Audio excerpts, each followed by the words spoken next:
అంటారా నా మాటలో? 100% కాదంటాను బ్రహ్మనాయుడు గారు. ఎందుకంటే ఇది కూడా చెప్తాను 2 నిమిషాలు. ఎందుకంటే దీనికి మొదటగా కారణం కూడా చెప్పాలి దీనికి. ఇప్పుడు మీరు అడిగారు కాబట్టి ఈ అంశం వల్ల నిజంగానే వైఎస్ఆర్ కాంగ్రెస్ పార్టీకి చాలా నష్టం అయితే జరిగింది. మీరు కూడా ప్రస్తావించారు కాబట్టి నేను ఈ రోజు దాని వెనక జరిగినటువంటి తతంగాన్ని మీకు ఈరోజు చెప్పదలుచుకున్నా.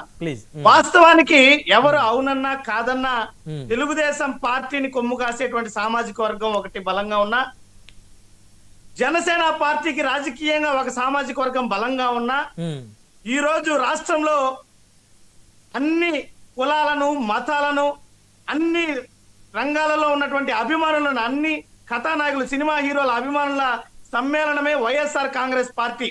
అదే ఒక్క విషయం, జనసేన ఏమో ఒక సామాజిక వర్గం, తెలుగుదేశానికి ఒక సామాజిక వర్గం, జగన్మోహన్ రెడ్డి గారు మేము అన్ని సామాజిక వర్గాల సమ్మేళనం అయితే మరి మీకు 11 సీట్లు అట్టొచ్చి మీరు ఒక 60-70 రావాలి కదా. చెప్తున్నాను సార్, మీరు నన్ను చెప్పనిస్తే కదా. అంటే మీరు చెప్పే దాంట్లో పక్షపాత ధోరణి కనబడుతుంది. అది మీరు వేసే ప్రశ్నలకి ఖచ్చితంగా నేను సమాధానం చెప్పదలుస్తున్నా, మీరు ఇంటరప్ట్ చేశారు. సరే చెప్పండి.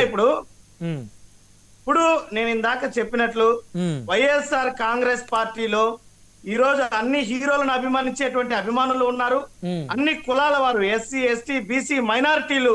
ముఖ్యంగా జగన్మోహన్ రెడ్డి గారు పదే పదే చెప్తుంటారు నా ఎస్సీలు నా బీసీలు నా మైనారిటీలు అని.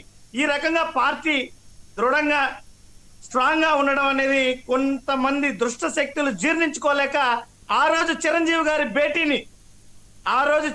గారి భేటీని వైఎస్ఆర్ కాంగ్రెస్ పార్టీకి నష్టం కలిగించేటువంటి విధంగా వాడుకొని లేనిపోని అపోహలు సృష్టించారే తప్ప వాస్తవానికి జగన్మోహన్ రెడ్డి గారు ఎవరినీ కూడా అవమానపరచలేదు సార్. ఆ రోజు భేటీలో జగన్మోహన్ రెడ్డి గారు సినీ పరిశ్రమ అంతా కూడా ఆంధ్రప్రదేశ్ కు రండి, మీకు స్థలాలు ఇస్తాం, మీకు స్టూడియోలకు స్థలాలు ఇస్తాం, మీకు ప్రోత్సాహకాలను ఇస్తాం, మీకు అవసరమైనటువంటి ప్రతి ఏర్పాటు చేస్తామని ఎంతో గౌరవంగా హుందాతనంతో చెప్పినటువంటి వ్యక్తి జగన్మోహన్ రెడ్డి గారు.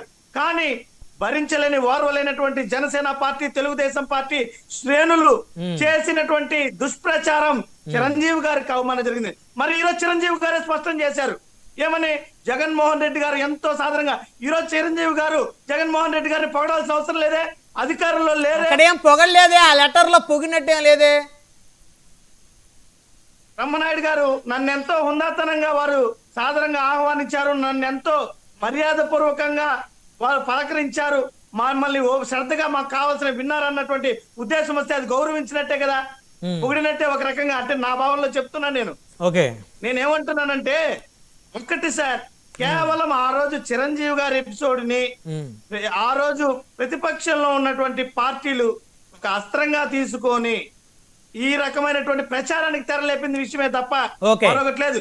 మరి ఈ రోజు బాలకృష్ణ గారి వ్యాఖ్యల పైన జనసేన పార్టీలో 21 మంది ఎమ్మెల్యేలు ఉన్నారు, మొత్తానికి 164 మందిలో కాపు బలిచ సామాజిక వర్గాల వాళ్ళు ఉన్నారు, పోనీ చిరంజీవి గారిని అభిమానించే వాళ్ళు ఉన్నారు, పవన్ కళ్యాణ్ గారిని అభిమానించే వాళ్ళు ఉన్నారు.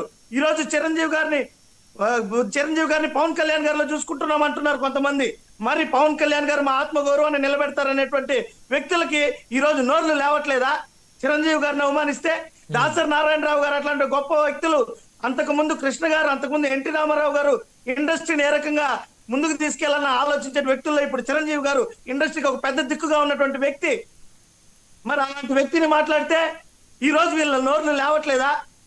వీళ్ళకి కనీసం బాలకృష్ణ గారి దగ్గర ఇది తప్పని మాట్లాడించేటువంటిది ధైర్యం రావట్లేదా? పోనీ పవన్ కళ్యాణ్ గారికి నోట్లో మాటలు రావట్లేదా? ఆ రోజు నమస్కారం పెడితే ఏదో పెద్ద తప్పని ఊగిపోయినారు పవన్ కళ్యాణ్ గారి వేదికల పైన. ఈ రోజు ఎవడో అంటారా చిరంజీవి గారిని? ఈ రోజు పవన్ కళ్యాణ్ గారికి నోట్లో మాటలు రావా? పోనీ జనసేన పార్టీ వాళ్ళకి రావా? సామాజిక వర్గం వాళ్ళకి రావా? ఓకే సురేష్ గారు, పవన్ కళ్యాణ్ గారు వైరల్ ఫీవర్ తోటి బాధపడతా ఉన్నారు, ఆయన హాస్పిటలైజ్ అయ్యారు. ఇక్కడ ఒకటే 15 ఏళ్ల పాటు ఇంకా చంద్రబాబు నాయుడు గారికి ఊడిగం చేయాలని నిర్ణయించుకున్నారు కాబట్టి దీని మీద స్పందన లేదు. ఓకే ఆగండి, మాట్లాడదాం, మళ్ళీ మాట్లాడదురు. మీరు ఎంత ప్రయత్నం చేసినా వాళ్ళ కూటమిని బ్రేక్ చేయడం అనేది ఇంపాసిబుల్. ఆగండి దయచేసి. బ్రహ్మనాయుడు గారు ప్రయత్నం కానే కాదు, వాస్తవం. ఓకే అండి, ఓకే మళ్ళీ మాట్లాడదురు. 1 by 1 మాట్లాడదాం. జనసేన పార్టీ నుంచి మనతో మెరుపుల మహేష్ గారు ఉన్నారు. మహేష్ గారు గుడ్ ఈవినింగ్ అండి. గుడ్ ఈవినింగ్ బ్రహ్మనాయుడు గారు. సో 2